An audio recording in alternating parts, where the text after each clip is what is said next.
సత్సంగం అంటే మంచి వాళ్ళతో సాంగత్యం చేయాలి అని కాదు. ఎందుకు అంటే చిత్రపటంలో చూపించిన ప్రాపంచిక ఆత్మ ప్రాథమిక మనసులోని 3 బాధ్యతల కోసం ఎంతో కొంత అరిషడ్వర్గాలతో అంటే 6 చెడు గుణాలతో కనెక్ట్ అయి ఉంటుంది.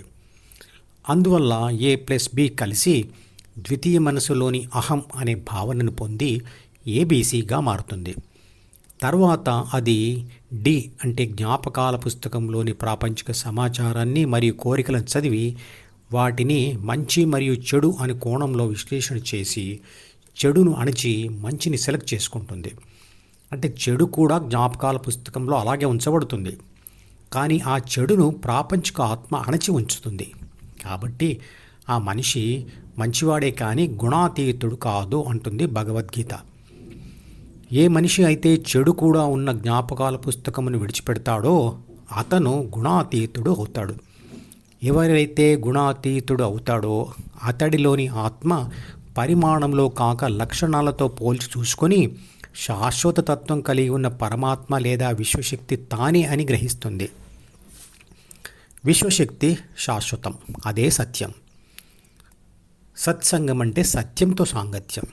సత్యం అంటే శాశ్వతంగా ఉండేది, సాంగత్యం అంటే కలిసి ఉండడం, శాశ్వతంగా ఉండే దానితో కలిసి ఉండడం. ఈ అనంత విశ్వంలో శరీరం బయట ఉన్నదైనా లోపల ఉన్నదైనా శాశ్వతంగా ఉండేది ఒకే ఒకటి, అదే విశ్వశక్తి లేదా విశ్వశక్తి నుంచి వచ్చిన అనేకమైన బాహ్య శక్తులు లేదా శరీరంలోన ఉండే ఆత్మశక్తి. వీటితో సాంగత్యమే సత్సంగం. చిత్రపటంలో చూపించిన ద్వితీయ మనసు యొక్క డిలోనే మంచి లేదా చెడు ప్రాపంచిక సమాచారం లేదా కోరికలు ఉంటాయి. వాటితోనే మంచి లేదా చెడు పనులు జరుగుతాయి. కాబట్టి చేసిన పనులను చూసే చేస్తున్న వారి మనసు మంచిదా లేదా అని గుర్తిస్తాము. మంచివాడికి చెడ్డవాడికి తేడా ఏమిటి? మంచివాడిలో కూడా చెడు భావాలు ఉంటాయి, కానీ అతను వాటిని ప్రారంభ దశలోనే గుర్తించి అవి కార్యరూపం దాల్చకముందే అణిచివేస్తాడు. అందువల్లే అతను మంచివాడుగా గుర్తించబడతాడు. కానీ చెడ్డవాడు అలా చేయలేడు. అంటే ద్వితీయ మనసుతో ఉన్న చెడ్డవాడు ఎలాగూ చెడ్డవాడే, కానీ ద్వితీయ మనసుతో ఉంటూ మంచి పని చేసిన వాడు కూడా ఎంతో కొంత చెడ్డవాడే అంటుంది భగవద్గీత. అంటే ఎవరి ద్వితీయ మనసు యొక్క డిలో ఏ కోరిక కూడా పుట్టకుండా ఉంటుందో అతడే స్థితప్రజ్ఞుడు అంటుంది భగవద్గీత.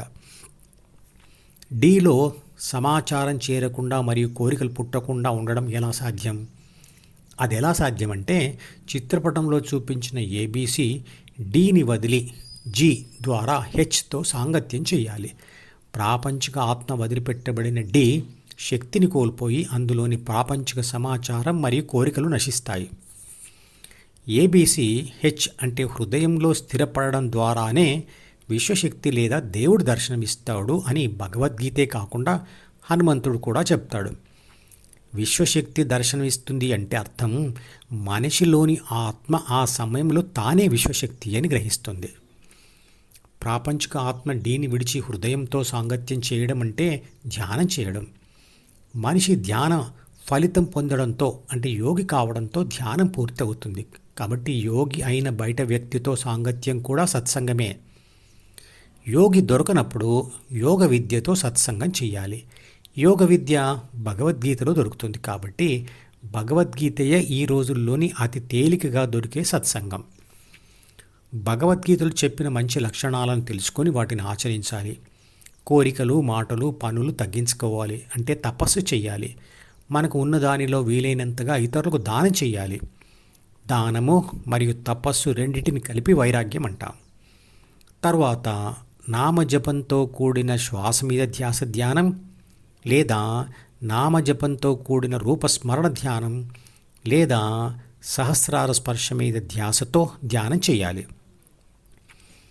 ప్రపంచ బంధాన్ని బలహీనపరచకపోతే హృదయంతో బంధం గట్టిపడదు. శాశ్వత శాంతి, ఆనందాలు దొరకవు. ఈ పని చేయడానికి ఎంతో ధైర్యం, పట్టుదల కావాలి. మనిషి యవ్వనంలో ఉన్నప్పుడు ధ్యాన ప్రయత్నంతో ప్రపంచ బంధాల్ని తగ్గించుకోలేకపోయినా జీవితం చివరి రోజుల్లో అయినా ఏడుస్తూ ఈ పని చేయాల్సిందే. అంటే ప్రపంచంతో బంధాన్ని తెంపాల్సిందే. ధ్యానం వల్ల హృదయంతో బంధం గట్టిపడుతూ ప్రపంచంతో బంధం బలహీనపడుతూ పోతుంది. అలాంటి పరిస్థితుల్లో మరణ దశలో నవ్వుతూ కాకపోయినా ఏడుస్తూ మాత్రం ఉండము. యువకుడుగా ఉన్నప్పుడు ధ్యాన ప్రయత్నం మొదలు పెడితే ముసలితనంలోనే ప్రపంచ బంధం పూర్తిగా తెగిపోయే రోజు వస్తుంది. ధ్యాన తొలి దశలో ప్రపంచ విజయాలు కూడా ఉంటాయి అనే విషయం మర్చిపోవద్దు. చివరి దశలో శాశ్వత శాంతి, ఆనందం ఉంటాయి. మరణ భయం కూడా ఉండదు. మధుపదం యూట్యూబ్ ఛానల్లోని ప్రతి వీడియోకి ఒక నెంబర్ ఇవ్వబడింది. 1వ నంబర్ వీడియో నుండి మొదలుపెట్టి వరుసగా చివరి వీడియో వరకు చూస్తేనే ఆత్మశాస్త్రం సంపూర్ణంగా అర్థమవుతుంది. ఈ వీడియో డిస్క్రిప్షన్లో ఉంచిన మధుపదం ప్లేలిస్ట్ లింక్ ద్వారా అన్ని వీడియోలు వరుసగా చూడవచ్చు.